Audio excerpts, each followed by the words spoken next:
I am going to express an opinion on the internet, and you can't stop me. He said the mean thing about the game I liked 20 years ago.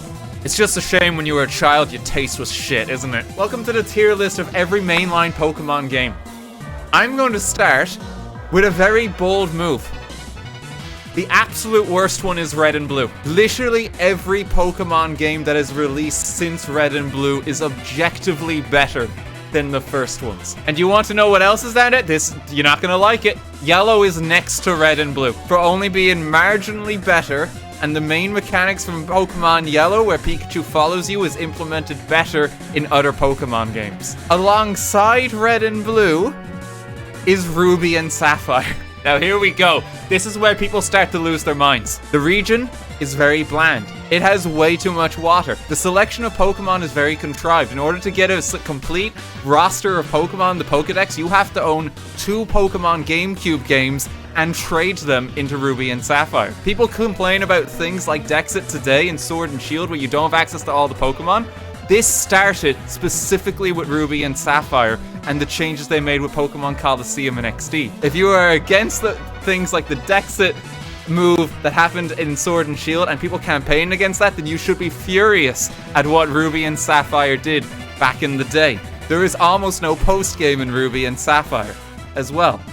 There's very little to do. Some mechanics are cool like the Regi Trio, but they're done better in later games. And now the world's on fire. Unsubscribed? It's your poor sense of taste, my man. Emerald also exists, and Emerald gets a nudge better. I know too much water is a meme, but it's actually so incredibly true. Half of this game is an ocean that you swim in, and you just battle trainers, and there's nothing else happening. I think a lot of people have good memories of the Battle Frontier in Emerald, but they really didn't actually participate in it. Some of the battle facilities are actually not that interesting or engaging. One of them is you pick 3 doors and you walk in them and then you fight a trainer and status problems carry over. It's kind of lame. I think it's massively overrated, and I think if people were still wanted to play that Battle Frontier in Emerald, they would still be playing it in Emerald, but they're not. Now, here's a weird one, right? Emerald, D tier. Ruby and Sapphire, F tier. Omega Ruby and Alpha Sapphire, right? B. And the reason this one is so high is because a lot of the battle mechanics by the time this game came out have been fixed. Ghost types are actually viable. Electric types are actually viable. They've broken up the regions a little more and added some slight graphical tweaks to make them just a little more visually appealing. Even stuff like the abandoned ship has some new kind of tree layouts, and they do some new stuff with the Spiritomb in there to make it more interesting. You have things like Pokemon outbreaks across the region, which just make it a little bit more interesting. Mega Evolution is added in this game, and Mega Evolution is single-handedly one of the best battle mechanics they've ever added to Pokemon. And let's not even forget the Delta episode of Omega Ruby and Alpha Sapphire, which is some of the best Pokemon story-based content we've ever gotten in the franchise's history. It has enough tweaks that fix the problems of those original games. It actually has a substantial post-game. You can fly about the region. You can catch a lot of legendary Pokemon. You have access to Pokemon of past generations. You're not locked out of them like you were in Emerald, like you were in Ruby and Sapphire. I hated the original Gen 3, but I loved Alpha Sapphire when I played it. The best Pokemon remake they've ever done is HeartGold and SoulSilver. Pokemon HeartGold and SoulSilver is just one of the quality Pokemon games that you can ever play. Everything about it is just a wonderful time and experience. Pokemon now follow you. The graphics have been improved dramatically. There are new legendary Pokemon at it. There's new trainers, there's new encounters, there's new ways to rebattle a lot of gym leaders. Things like the Pokewalker, were, although a bit weird, was still a kind of cool way to squeeze a few more Pokemon into the game. And it kind of laid the groundwork for what would become some stuff like Pokemon Go later, which is kind of weird if you think about it in a way. It all goes back to a little pedometer in that Gen 4 game. The only reason it is not S is because the Kanto region is a bit bland. Half of Kanto is simply a grassland route with water. The other half is a cave, and that's it. This game is very hard compared to a lot of Pokemon games. I think people forget that. Unless you actually go back and play it. Bugsy is a nightmare. Whitney's Milk Tank is a nightmare. The Steelix is a nightmare in Jasmine's fight. Chuck is a nightmare. Morty's Gengar is a nightmare. There's actually a lot of genuine hard Pokemon battles, and it's one of the most challenging games they have made, period. Not the hardest, though. It's not the hardest, no.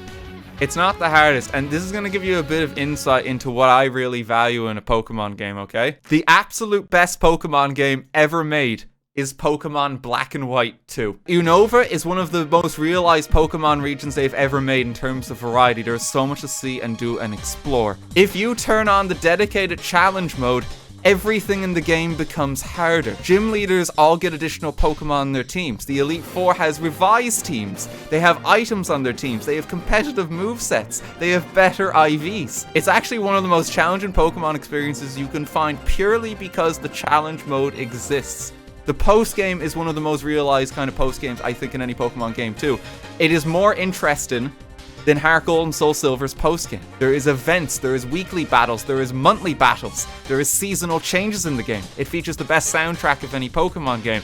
And I'm mentioning all these positive traits of the game without even mentioning that it builds off the best story in Pokemon's franchise, that is Black and White. It is a sequel to that, but also the Pokemon World Tournament. Black and White 2 features every single gym leader and every single champion in the entire Pokemon franchise in one place where you can fight them all with revamped teams, competitive strategies, and remixed music. It is the best feature that has ever been put in a Pokemon game. Except Koga. Okay, they missed Koga. Alright. I know a lot of people do not like Black and White 2 because they're biased against Gen 5's Pokemon. They look at things like the trash bag Pokemon, they look at things like the ice cream Pokemon. The shock horror is every generation of Pokemon has shit Pokemon. Generation 1 has a Pokeball that is a Pokemon. It evolves by turning upside down. Generation 1 has a fridge magnet that's a Pokemon.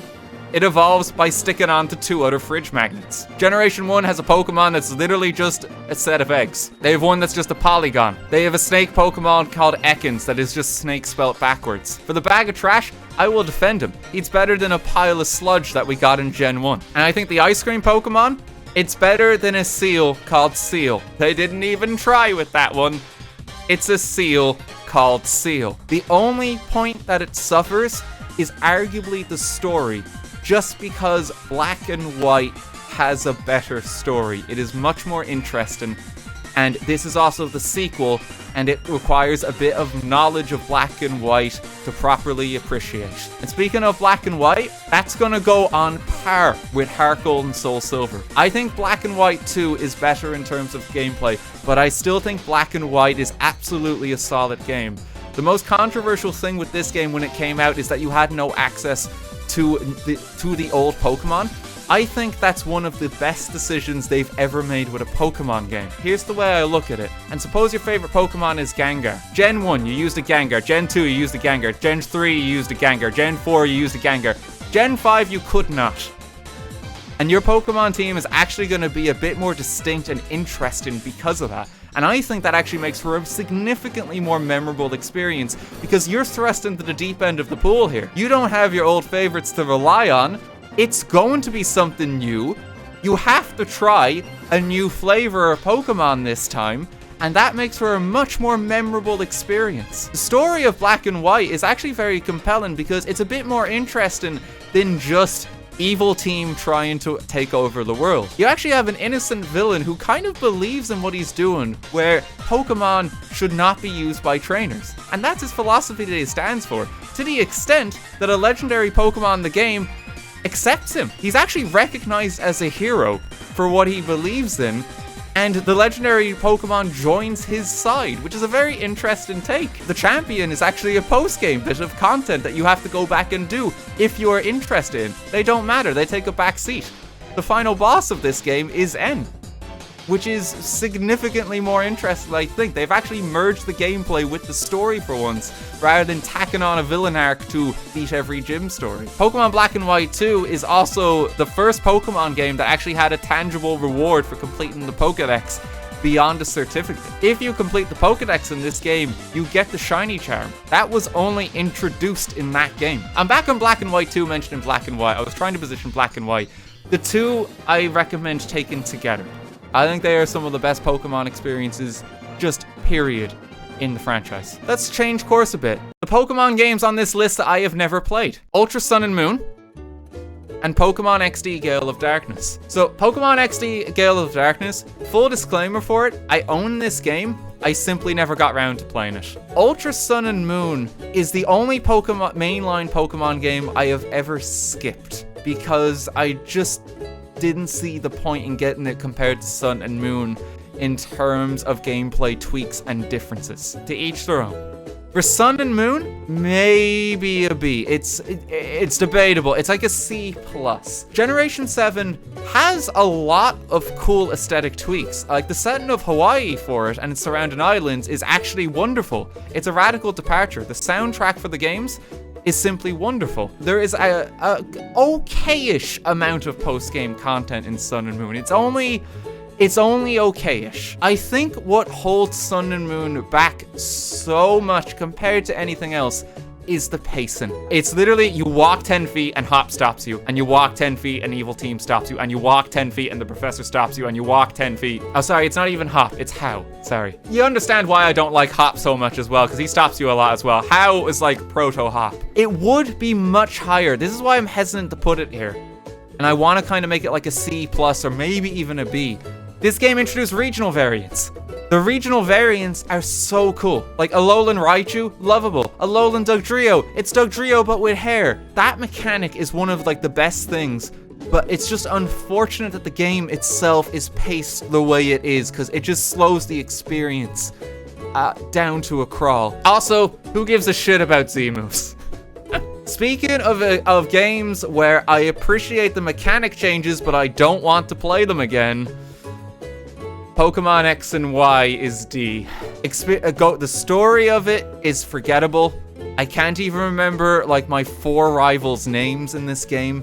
Team Flare is a boring team of villains. It's a generic, I'm going to take over the world plotline. The champion is very forgettable. She's not very interesting. Also, this game commits a cardinal sin, I think, in terms of the franchise, with the Gen 1 nostalgia pandering that has been rampant ever since. This game goes too hard on dipping your toes back to Gen 1 and evoking memories of Gen 1 that a lot of the new Pokemon do not get a chance to shine the spotlight and have been robbed of the attention they deserve. No Generation 6 Pokemon actually get a Mega Evolution in this game, which is criminal. Also, don't forget the roller skates in X and Y. If you play with the circle pad, you're on roller skates and you can barely control your movement. Otherwise, you have to use the D-pad and you're locked to tile-based movement.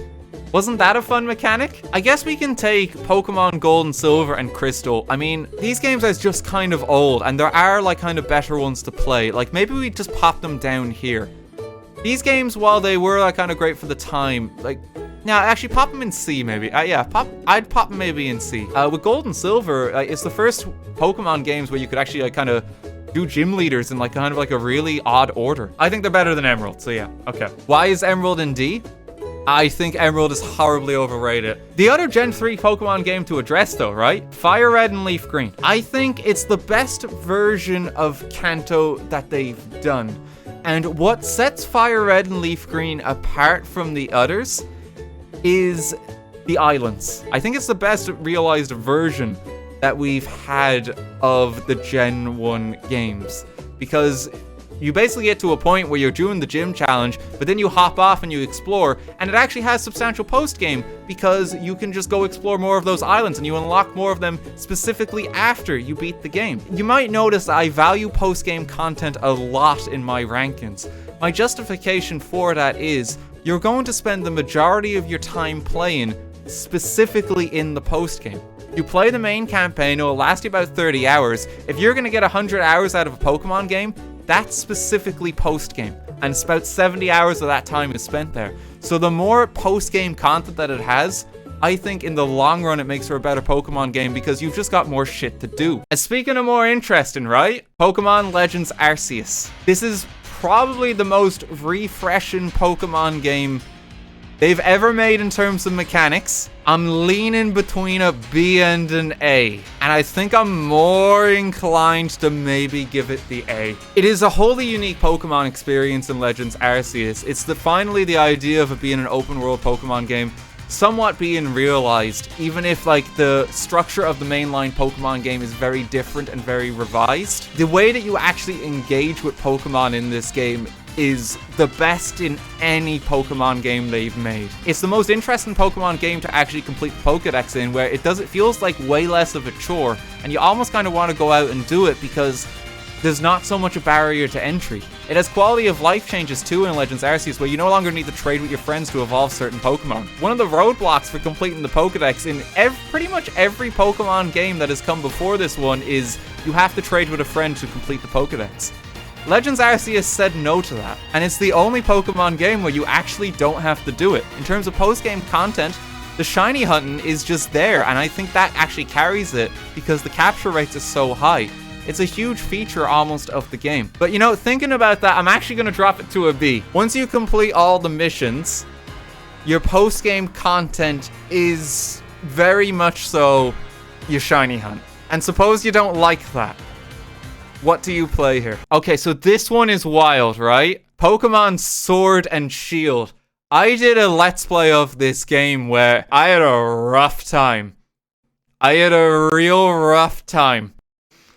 It's a B tier. And the reason it goes up to B is purely because of the DLC content. The main game of Sword and Shield, bear with me on this, is one of the worst Pokemon experiences I have ever had. The region is so linear, it is painful to explore, it holds your hand at every single point. The main characters are so damn obnoxious. The main plot of the game is absolutely stupid and ridiculous. Basically, a man turns evil because he literally can't wait a day to resolve an energy crisis that will happen in 1,000 years. The DLC single-handedly saves it, because the Isle of Armor and the Crown Tundra are incredibly fun to explore, and when you're in those regions, paired with the new mechanical changes and the refinements that is made through the franchise up until this point, things like the nature mints being added, things like competitive being more accessible than it has ever possibly been, because it's on a Switch, it's on a console that a lot of people have and a lot of people are playing. The max raid dungeons and how you can just keep exploring them, how it's actually a really fun post-game mechanic and system that they've implemented into these games, paired with things like the huge legendary hunt emphasis that comes with the Crown Tundra, paired with things like how you can access Alolan regional forms in the Isle of Armor DLC, those open world environments where you can actually kind of freely move the camera about now, and there's a bit of stuff to actually do around the world, specifically the Crown Tundra there. Crown Tundra, did I mention the Crown Tundra? The DLC for this game, no joke, is taking Sword and Shield from an F to a B. The idea of the gym challenge too, and the hype that surrounds it, it's the most interesting gym battles I think that we've had in a Pokemon game, maybe second only to Sun and Shield. Dynamax is a stupid mechanic, but when you get into the stadium and you have this music playing, just listen to it. It's pretty hype. It's like, the music for this game is really good too. And you gotta give it some credit there. You wanna see something else that's controversial? Pokemon Colosseum.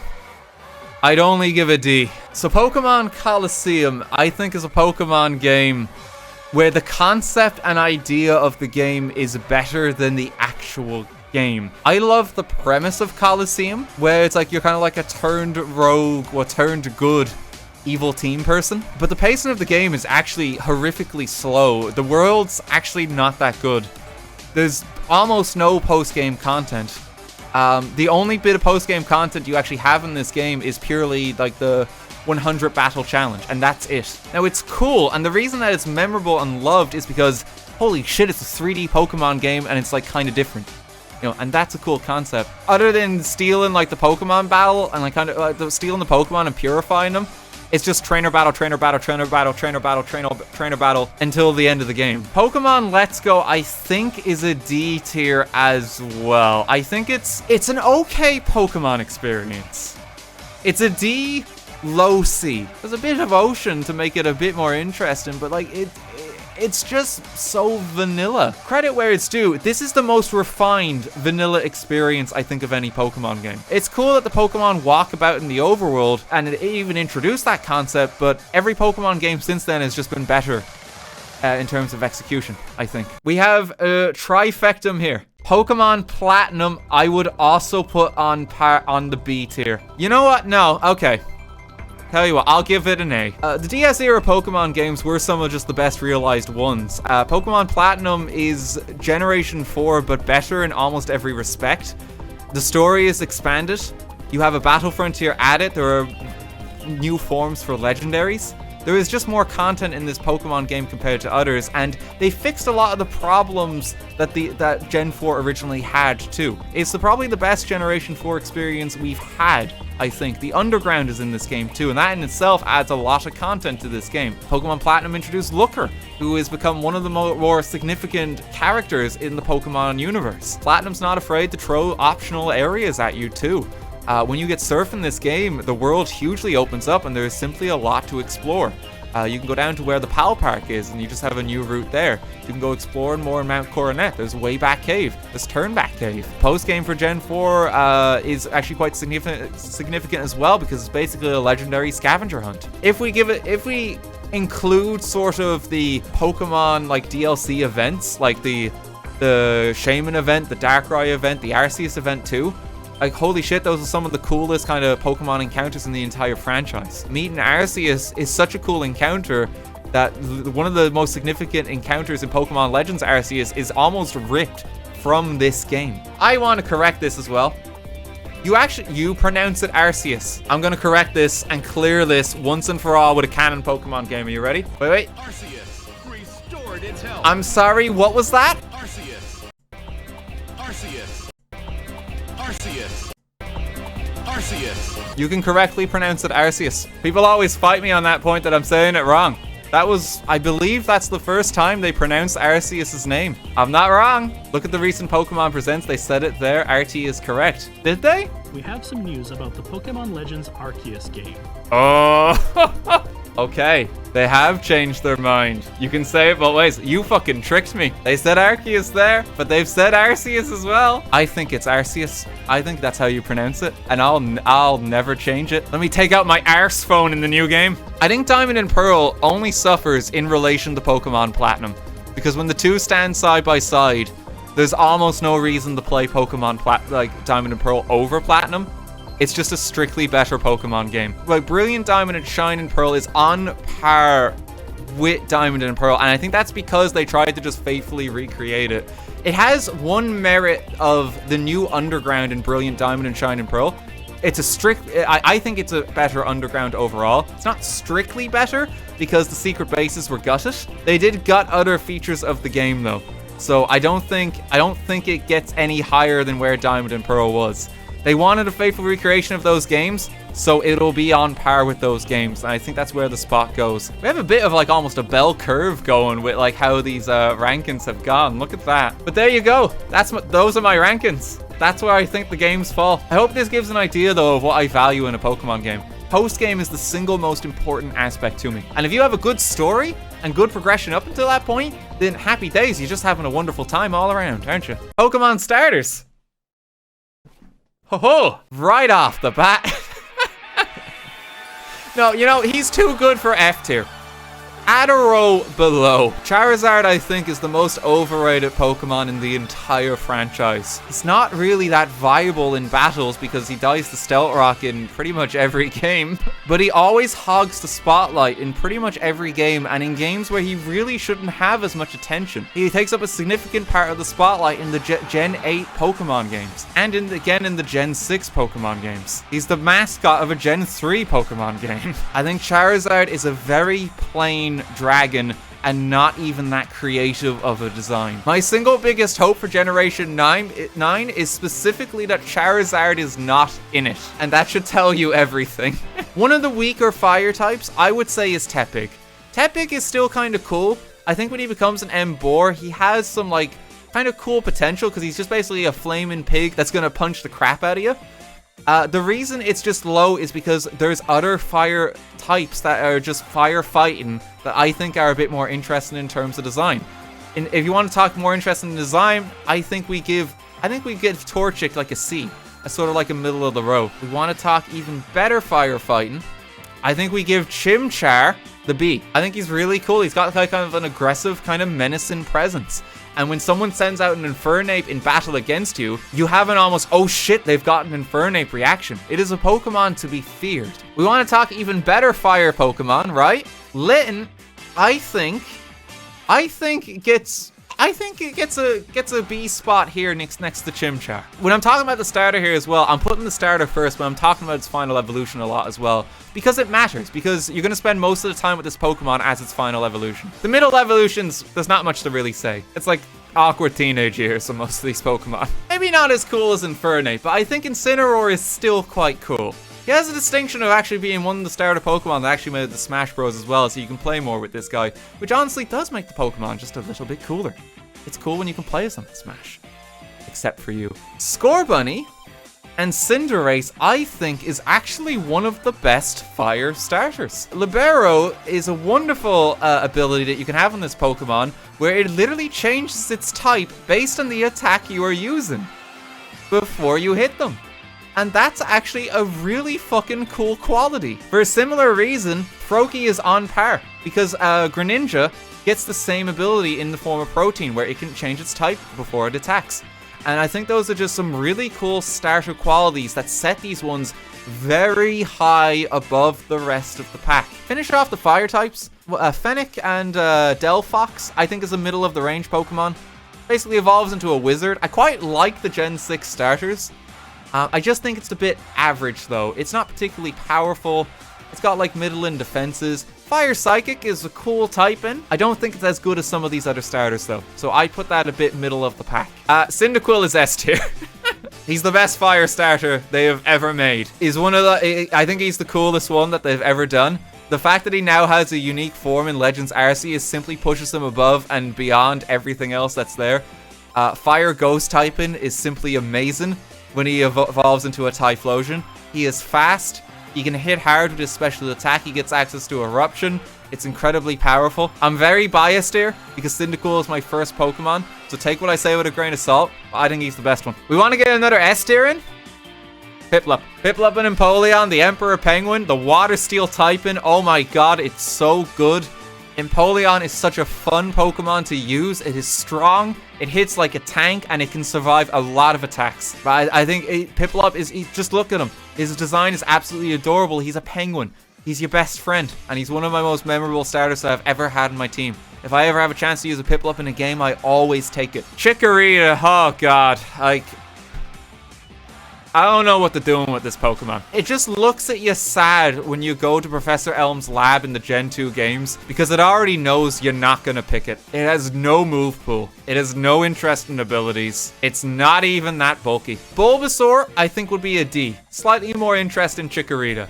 Venusaur, still not the best grass type, I think. Chespin, I think, is a bit cooler than Venusaur. And Chesnaught. It's a grass fighting type and it's a bulky wall and it gets an interesting ability. Oh no, not an interesting ability, an interesting move. It gets Spiky Shield. I kind of like the aesthetic of all the Gen 6 Pokemon they were going for. Because they're actually based on a D&D party. I don't know if people know this. Greninja is a rogue. Delphox is the wizard, and Chesnaught is kind of like the fighter, warrior, tank of the group. And I'm a bit of a nerd for that. I kind of appreciate the cool aesthetic and design that they have for those Pokemon. For also middle of the pack status, we're going to put Snivy in here. It has an ability called Contrary, where basically if it gets a stat decrease, it actually turns it into an increase. And that alone is just quite significant for this Pokemon and makes it stand out a little bit more in comparison to the other Pokemon that are here. Snivy, Snivy, Potato, Arceus, Arceus. Turtwig, I think, is a better grass type, though, than both of these. A Torterra is just quite a scary thing to encounter on a team. We want to go even more interesting for grass types. This one is carried hard by its Mega Evolution. Sceptile, I think, is a remarkable Pokemon when it has its Mega Evolution. It is Grass Dragon, it is very fast, it packs a punch. Grass Dragon is a very cool typing. Next up, we got Grookey and Sobble. These are pretty low. They're better than Tepig and Chikorita. They're better than them. They're probably better. No, Bulbasaur at least has a second typing. Gigantamax version, no one cares about Gigantamax. Maybe it's time to do our boy Oshawott justice. Are you ready? Oshawott is a high B tier. And this is carried almost purely by its new form. Water Dark is a cool type in it. Gets a new signature move. You can pop a Choice Scarf on it and it actually has surprisingly good coverage. It's nowhere near as cool as Greninja. It's like a Greninja Light, but it has its place. And I think it's better than a lot of the other Pokemon here that are quite average. I think Blastoise and Squirtle are on par with Inteleon. There's some sort of homage that's happening here with like the Gen 1 to Gen 8 counterparts just not being that interesting. Like, it's just a big turtle. It's just pure water type. Mega Blastoise is at least a little cooler, and it does get like kind of a nice ability from that, but I think it's simply dwarfed in comparison to a lot of the other water types, which is why I'm going to move on to the next one. Mudkip is a high A. Mudkip is a high A as one of the best water type starters that you can get. A Mega Swampert is just cooler than a Mega Blastoise in my opinion. It can do more. It packs a punch. It hits very hard. It has Swift Swim as an ability. There's a lot of like scary teams you can construct with that. Speaking of just more interesting starters, I think poor Totodile here is down with Chikorita. Feraligatr is just like a worse Samurott to me in almost every capacity. Poplio, I think this is on par with some of the interesting just type combinations that you get. Water Fairy is just a cool type.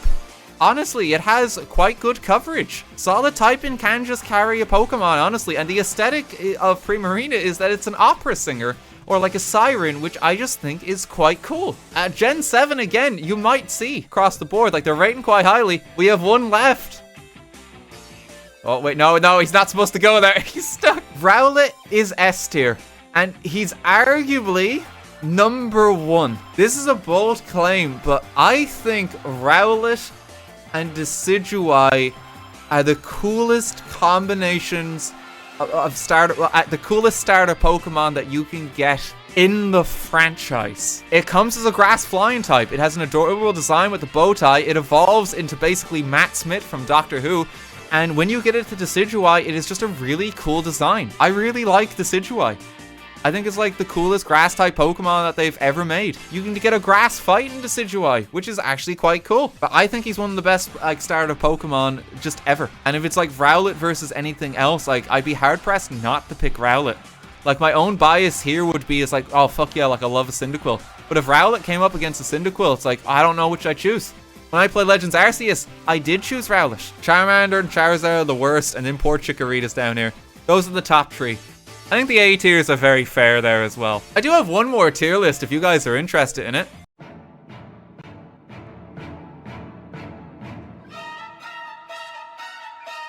Every Pokemon. At least the first ones are quite easy. Pidgey is kind of like one of the more basic birds.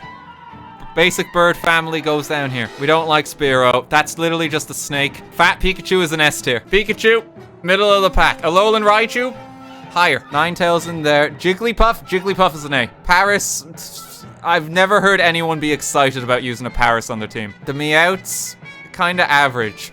Long Meowth, slightly better. It's a pile of sludge. It's a pile of sludge. It's a pile of sludge. It's a pile of sludge.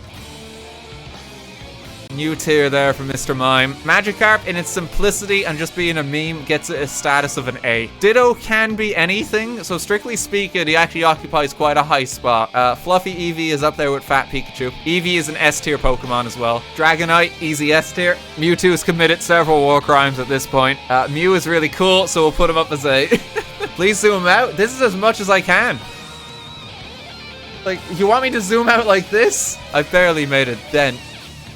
I barely made it dead. We'll do one more. Lulu. Oh no, I dropped them. No! Oh fuck, where did they go? Victini's the best one. Stream's over.